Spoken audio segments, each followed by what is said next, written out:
Дараагийн мэдээг танилцуулъя.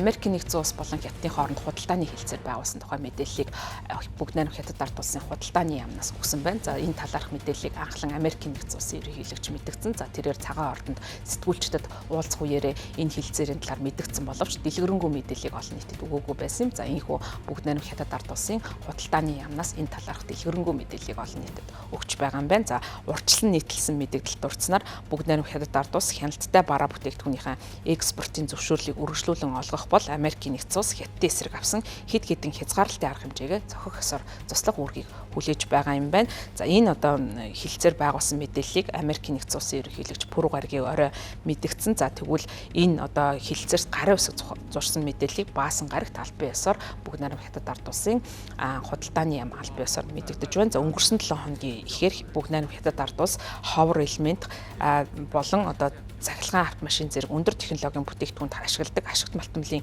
экспортын зөвшөөрлийг хурцгаж олгож байгаагаа зарласан. За бүгд найрамд Хятад ард улс газрын ховор элементийн экспортыг хязгаарласан ийм шийдвэрийг гаргасан. За үүнээс шалтгаалаад хоёр улсын хооронд бол маргаантай томоохон асуудлууд үүсч байгаа. Хятадын худалдааны яам Пүрэв гарагт мэдэгдэхдээ Бээжин газрын ховор элементийн экспортын лицензийн өргөдлийг хянах ажлаа хурцсгаж байгаа. Тодорхой тооны шаардлагат нийцсэн өргөдөлд зөвшөөрсөн хариу өгөөд байгаагаа мэдгдсэн. За 4-р сард бүгд найрамд Хятад ард улс газрын ховор элементэд хамаарах 7 элементэд зөвшөөрөл олгох шаардлага замаар автомашин, робот, салхин сэнс болон бусад өндөр технологийн бүтээгдэхүүний үйлдвэрлэхэд шаардлагатай энэхүү одоо материалын экспортыг хязгаарлаад байсан. За энэ нь бол Америкийн нэгдсэн улс болон дэлхийн хэмжээнд энэ чиглэлийн үйлдвэрлэлийг одоо тасалдуулах ийм хэмжээнд хүрсэн. За үүний дараа Америкийн нэгдсэн улс болон бүгд найрамд Хятад ард улсын хооронд болсон худалдааны яриа хэлцээний сүүлийн шатанд ашигт малтмлын экспортын хяналтын тарифыг гэтлэн гарах боломжтой болж байна. За 5-р сард Женевт байгуулсан гэрээний хүрээнд Дональд Трамп худалдааны дайнад одоо цаашид амжруулахгүй байх, за импортын татвараа огтом нэмэгдүүлэхтэй холбоотой шийдвэрүүдээс буцах ийм асуудал яригдсан. За талууд бол нэмэгдсэн татвараа багасгах гэдэг ийм одоо тохиролцоонд хүрч байгаа. За гэсэн хэдий ч бол фентанил зэрэг одоо мансууруулах бодистой холбоотой Америкийн нэгдсэн улс Хятадыг буруутгаж байгаа. За үүнтэй холбоотой Вашингтон Хятадд бол өндөр хэмжээний тариф ногдуулсан. За энэ тариф нь бол хэвээр үйлчилж байгаа. За мөн хөнгөн цагаан ган зэрэг одоо бүтээгдэхүүн тавьсан татвар нь хэвээр үргэлжлэж байгаа ч гэсэн бусад нэр төрлийн бараа бүтээгдэхүүн дээр энэ үеийн хатан хандгаар болсон байна. За цаашдаа ч гэсэн энэ хоёр улсын бодлого хурцтай өөрчлөгдөж байгаа нь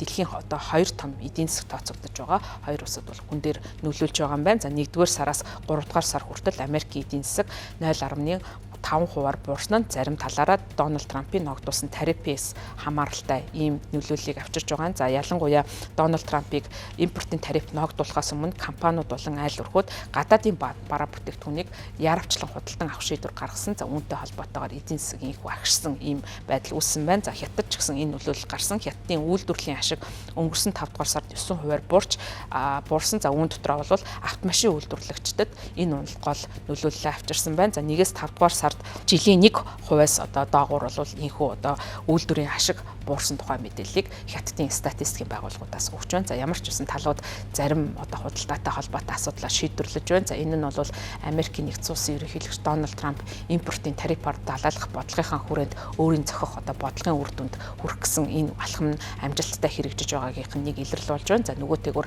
энэхүү тарифаар далайлах бодлого нь улам бүр үргэлжлэн цаашдаа хоёр улсын эдийн засаг төдийгүй дэлхийн эдийн засаг сөрөг нөлөөлөл авчрах учраас бол талууд энэхүү одоо яарвчлан тухай асуудлыг шийдвэрлэхээр одоо оролдож байна. За Америкийн нэгдсэн улс нь бүгд найрамд Хятад ард улсаас гадна маш олон одоо дэлхийн 100 гаруй улсуудад тариф ногдуулсан. За үүнтэй холбоотойгоор орон тус бүртээ яриа хэлцээ өрнүүлэхийг оролдож байгаа. За үүний нэг амжилттай болж байгаа нь бүгд найрамд Хятад ард улстай өрнүүлж байгаа яриа хэлцээ болж байгаамаа.